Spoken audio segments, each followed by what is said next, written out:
Right, welcome back. I'm Stamford Chidge, and this, of course, is the Chelsea Football Fancast. And, of course, I'm delighted to be joined by Dan Levene, also known as Blues Chronicle, and Mr. Andy Silverman, who many of you know and love, and, of course, my old mucker and partner in crime at the football more often than not these days, Dan Silver, my benefactor and sponsor. So there you go. Now, we did a lot about the game in part 2, but we're going to concentrate on more kind of matters off-field than on, I think, in this part, because there was an awful lot going on. But before we get into that, kind of to put a line under what we were discussing, where do you boys think this puts us in terms of the title race? I'm going to kick off with you, Dan. 5 points clear. That's a good goal difference. You cliched old journo, you. I think it puts Chelsea in a very good position. 5 points clear, as I just said. But I think crucially with... it's difficult to say easier, but certainly on paper, what looks like an easier run-in than City have got. Well, we've got Liverpool at home, Arsenal away, United at home. Those are the three big ones. That's it, yeah. City, they made hay over Christmas. They closed down that gap. They had a very easy Christmas New Year, and we had a very difficult one. I heard Man United made De Gea over Christmas. Hey. So I think not putting out the bunting yet, but it looks positive. Yeah. What do you reckon, Andy? Yeah, I'd agree, especially with the fixtures as they are. I mean, and United and Liverpool are back to back with Arsenal almost at the back end. I think they're 3 of the last 6 games, but 4 of them were at home. It looks really good towards the back end of the season. There's 15 games left, isn't there? That's right. Yeah. Dan? Yeah, I agree with the boys. I think we're where we want to be. 5 points clear. Great goal difference. Jose in charge. Squad's been revamped today. I think it's positive. I mean, there's a long way to go yet, and the shadow of the Champions League will no doubt hang over us towards the end of the season, which can be a bit of a distraction. I mean, my gut feel says is that Man City will drop points. So will Chelsea. I think we will too. Actually, yeah, that's kind of really where I was going with that. But I do think City will drop points. I don't think any one of us, Arsenal, City, United or Liverpool can put a run together and go unbeaten for the rest of the season. So that being the case, we've got a 5-point gap. I'd say we're in pretty good position. We could do 6 on the trot, 7 on the trot. Possibly, which could be enough. I think City have got to go to Liverpool. I think I'm not sure. Yeah, I think they're doing that. I think when we're in the League Cup final. That's is that correct. Right? Yeah, and Liverpool, I hate to say it, looking quite good at the moment. Yeah, I couldn't say that. It just wouldn't come out. So that ends up being a big weekend, because when we're knocking 7 shades out of Spurs at Wembley, they've potentially got probably one of the most difficult games for the rest of the season to play. Yeah. And we could come out of that with a game in hand and 5-point cushion. Yeah. And a trophy. And a trophy. Yeah. But I don't care about the trophy. And the beating of Spurs. That does it for me. So basically the consensus around the table is that we're kind of fairly still in the box seat. Happy days, yeah. I think there's a desperation and a need to win the Premier League title at the moment. 100%. With us lot, with the club, with Mourinho, and I think that that kind of heightens the tension in a way. The fact that there's a real need to win it this year. Kind of feel 2005. There's a League Cup final coming up. Yeah. The first trophy, maybe then the mental level just steps up a level, because the first cup's been won. I agree with that. If you like a little bit of negativity on this, you probably could call it. But remember, Mourinho does have to win the league this season. You know what happens to Chelsea managers that don't win the league, and he had special dispensation last year, almost not to. So he has to win it this year. But if he doesn't, I think he'll be in a very difficult place. Yeah. I really do. Mm-hmm. But I don't think that'll be an issue. Yeah. You think we'll win it? I think Chelsea will win the league. Yeah. I'm quietly confident, I think. Quiet? You? Great to do it. Great to do it at home to Liverpool.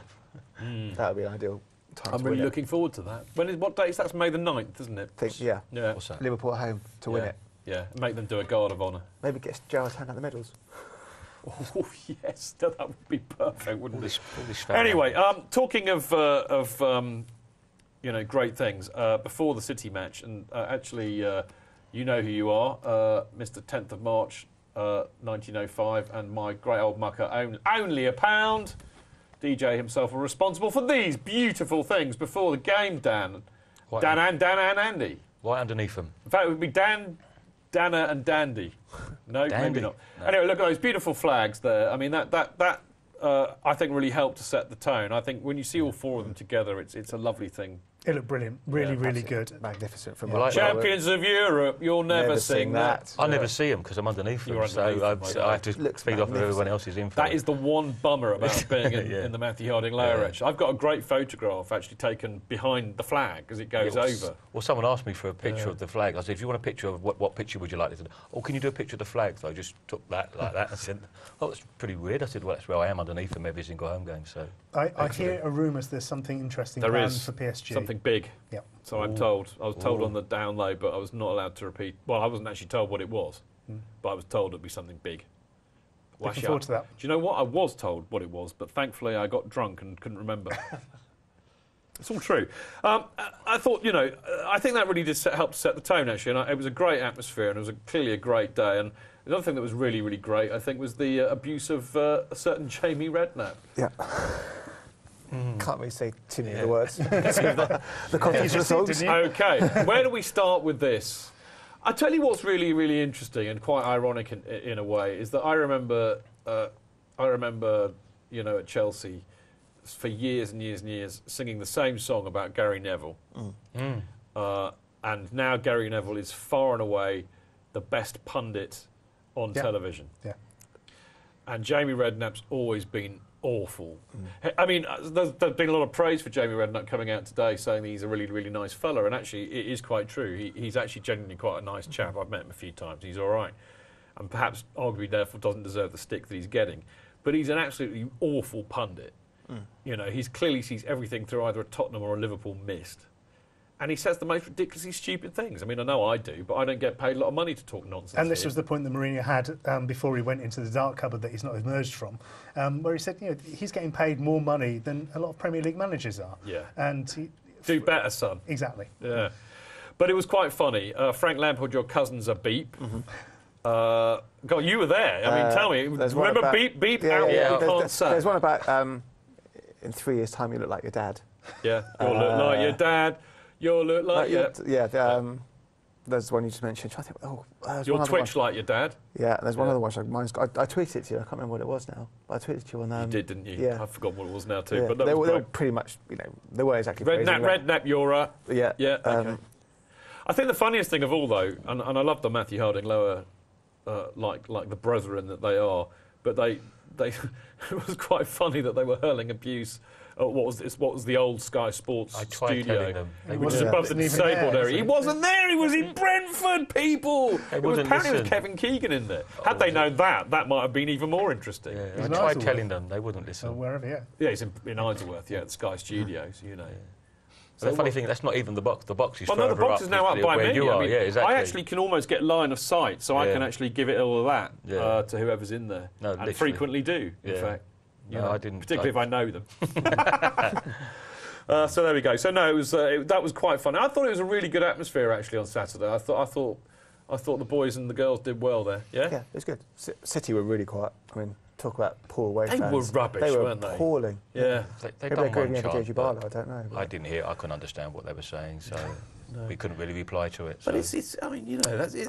Because, I mean, the done thing now is for the away support to really give it large, particularly in a big match. But actually, funny enough, I thought Liverpool fans were very disappointing on Tuesday. Yeah.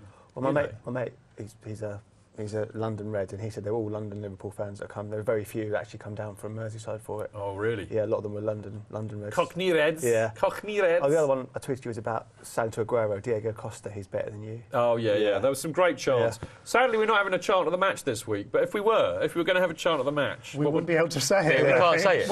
Which of the ones that we can't say Frank would it Lampard, be? your cousins. Frank Lampard, your cousins are beep. Yeah. That was brilliant. Yeah? That was superb. OK, that is officially our chant of the match winner this week. Now, talking of Lampard, of course, the press are all full of it. I don't know why I'm looking at you when I say that accusatorily, Dan. But the press are all full of it before, hoping upon hope that Chelsea would probably just run on the pitch and tar and feather him at the very least, and possibly lynch him from the East Stand. I don't know. And the disappointment was palpable. That there was no real booing of... I mean, there wasn't any booing of him, was there? There was. All right, OK, I'll take it. Contentious issue. I'll start with Dan. I'll work my way round. OK, pre-match, there was a bit of booing. There was a bit of jeering. It was definitely overshadowed by the vast majority, which was sort of a bit sort of polite applause, really, rather than Didier Drogba style, absolute raving. After the game, there was nothing but support for him. Well, I mean, I'd like just to pick up on that in a second. But that's a bit early for that, Get rid of him. I know you're excited in the gallery, but I mean, we can wait. I thought that I didn't really hear much booing of Frank, actually. What I did hear when he came on as a sub was there were a little bit of a mixed reaction. And then there was a massive Chelsea, which I thought was brilliant. There's a few seconds of Super Frank, I heard, and then suddenly the Chelsea took it over. I didn't hear that, but I can believe it. I definitely. I mean, we're talking about one or two people here, but I definitely heard of Judas. Yeah, but you will. But I think the bottom line is that we're talking about really isolated pockets of abuse and booing. But the majority of the Chelsea supporters didn't just do the right thing; they did it in the right way. And I'm liking this. I'm liking the fact that it's a bit like I mean, not that I ever have been, but if you're kind of tied up in a sexual indiscreet position with some woman, and you have a safe word. What? Not that I ever have. I hate to add. Yes, a little window into your soul. I know. Why do you think I'm giving up the show, Dan? I don't want to get locked away anymore. Again, or in a gimp room, or anything like that. But no, I mean, what I'm saying is that the Chelsea is like, whenever you hear anything we don't want to hear, like the Steve Gerrard song, I think the fans have now got it into their heads that you just pump that out and it covers it up. Yeah. And I'm delighted to see that. Of course, the response to Frank afterwards was just... I mean, if I'd have been there, I think I might have been in tears, because I thought it was really emotional. I thought we handled it perfectly. Minute 1 to minute 94 is in opposition. 94th minute whistle goes. It was a perfect reception. He got everything he deserved. He got the applause. He got the love. It was just him out on the pitch giving the whole... clapping all the airs. I thought it was really nice. And I gather that he didn't know that. Well, I think he probably did know that was going to happen, because I know that he speaks to only £1 quite a lot. I spoke to him immediately before the game. I saw him coming out. Yeah. So, I think he knew that would happen. Because the press were kind of covering it that he went there anyway and he didn't know what to expect. But I think he knew exactly what was going to happen. And I love to see. We got another picture of the Super Frankie Lampard banner. There we go. Look at that. That's lovely. I really wish I'd been there for that. I will regret for a long time not being there to witness that and be able to say thank you and farewell myself. Well, special. I spoke to Frank afterwards, and I know somebody else around this table also did. We'll get to that. Okay. He's trumped you this week. Well, Dan, really, a little bit anyway. Maybe not. Okay. Ooh, fighting talk. Let's swap stories. Go on. Right, okay. He was obviously moved by the whole thing. Yeah. I mean, he spoke really, as he always does. He spoke very, very engagingly and very intelligently about it. But he clearly said it was great to be here, and he was really, really moved by it. It was lovely to see. Yes, he did. He thanked you personally, didn't he? He did, yes. Yeah, we saw him afterwards, and I was all ready to have a go. But like you said, during when he was coming off the pitch, it was absolutely perfect. And I just said to him, I shook his hand and said, thank you. And he said, no, thank you. And thank everyone. Yeah, brilliant. He said it was I think I'm going to cry. It was, I tell you what, actually, do you know what? I watched Sunday Supplement on Sunday morning, obviously, with good old Ash. He was there. The wonderful, benign Rob Draper, and of course the most miserable man in the world, a certain Paul Hayward. And actually, to be fair to I think it was Paul Hayward that said this. He said that what he found interesting was that the only dissenting, whoever was shouting out Judas or booing, he said it seemed to be the younger supporters, and they were soon getting told, what they could do with it by predominantly the older supporters. Yeah. Basically, his line was, he said, I saw a lot of the older supporters saying, no, shut up, give him some respect. There was one incident in the Matthew Harding Lower, actually, as we were going out. And it was like, but it was isolated, and it was one drunken person who had shouted Judas. Talking of stupid people, Andy, I wonder what we could possibly have next. I think it's now time for what I'm calling the spanner with the banner. What a great link! I know they've already teased it to you, but I mean, what do you think about this, boys? Free speech or bloody stupid? Bloody stupid. Don't give him airtime. Somebody wants to get on TV. That's a classic get me on TV kind of placard, done with his kids' crayons. I'll say what I tweeted at the time. I'd just be really interested in speaking to him to find out what he was thinking. And I don't say that with any sort of prejudice either way. I'd just be interested. You're curious. Yeah, really am curious. Yeah. I mean, the thing is that, I saw it and I was appalled by it, because I just thought... the reason I was appalled by it, because, I don't care what people think. They can think what they like. You know, I do utterly believe in free speech. You can do and say what you like within reason.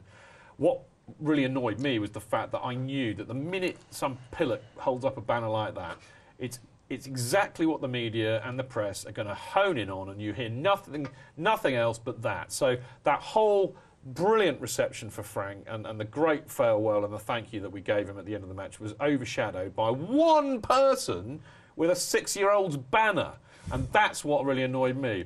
Now, as it happens, because I was at home, I listened to TalkSport afterwards, and he actually phoned up Dan. Or somebody purporting to be him. Mickey, well, it sounded like it could have been him, if you see what I mean.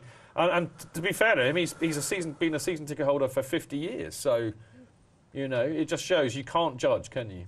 I think you said you'd been a fan for 50 years. I don't know. I meant fan, not season ticket holder. Yeah.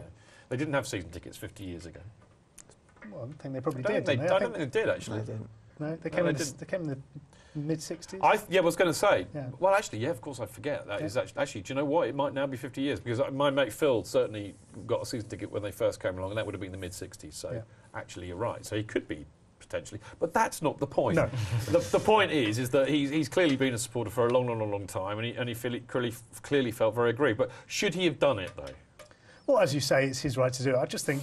I think a lot of people feel that whatever you put on a piece of cardboard in felt tip is going to be naff. You know, it's not really a Chelsea thing. It doesn't feel very Chelsea. We don't do that, do we? No, we don't really. We haven't done it to anyone. I mean, even the players who are nowhere near as legendary as Lampard have come back and got deep. You know, Jimmy Floyd Hasselbank came back and got a reception, and he's nowhere near in the same league of legend as Lampard. We don't tend to do sort of snidey things like that. Yes. It's a very Scouse thing to do, really, isn't it? Yeah, that's what I was looking for. You know, that's what you're talking about. And actually, again, this is really what annoyed me, because we get a real, you know, we get a lot of shellackings from the press for being classless and all the rest of it. You think a rude word there? No, I was looking at the shot. Okay. You know, we were really classy on Saturday, and it would have been really lovely for that to have been appreciated even more than it had. And actually, to be fair to the press, they did actually applaud us. And I mean, we all know around this table that actually is a very Chelsea thing to do. Yeah, you know, we always welcome back, and we always applaud our ex-players. I mean, Jimmy Floyd when he scored against us, and we loved him for it. It's strange, isn't it? Because the public profile of this club, the way that people write about supporters particularly, the way people write about this club quite a lot, just doesn't sort of ceases. It fails to understand that there's nothing more important at Chelsea than loyalty. And that's been a fairly strong thread going through ever since I've known the club. So I don't understand how that message isn't getting through. Why do you think that doesn't get through then? Oh, because we're all plastics, obviously, and we're only here for Roman's money. But I think there's a certain perception that is what Chelsea is. Obviously, we around this table and probably watching and listening know that's wrong. Maybe we're just missing out in getting that message over. We were the first to get the real money, you know, club changing money from Roman, and that's why I think there's a lot of jealousy, a lot of resentment from other clubs. City seem to get a really good press. Well, the whole Lampard, because they weren't the first. Yeah, I was listening to another podcast. They talked about the Lampard situation, and City were really worried about that because it sullied their so-called good name. We were first. That's why I think we get a lot of grief because I mean, we used to get grief prior to 2004, but never in this kind of. Well, we used to. Yeah, I mean, in my remembrance of it. I mean, we're getting into media agenda territory here, which we're going to be doing in the next part, interestingly enough. But my memory of it is that before Roman came along, the only image that we had in the press was that we were hooligans. We were all if you were a Chelsea supporter, you were a hooligan. Yeah. It was that simple. So there you go. Anyway, this hooligan's about to wrap up this part with a bit of Chelsea aggro. So watch out, Dan, and Andy, because the windmills will be flying your way. We will be back in a minute for the next part, where we will be talking about the media agenda. See you in a minute.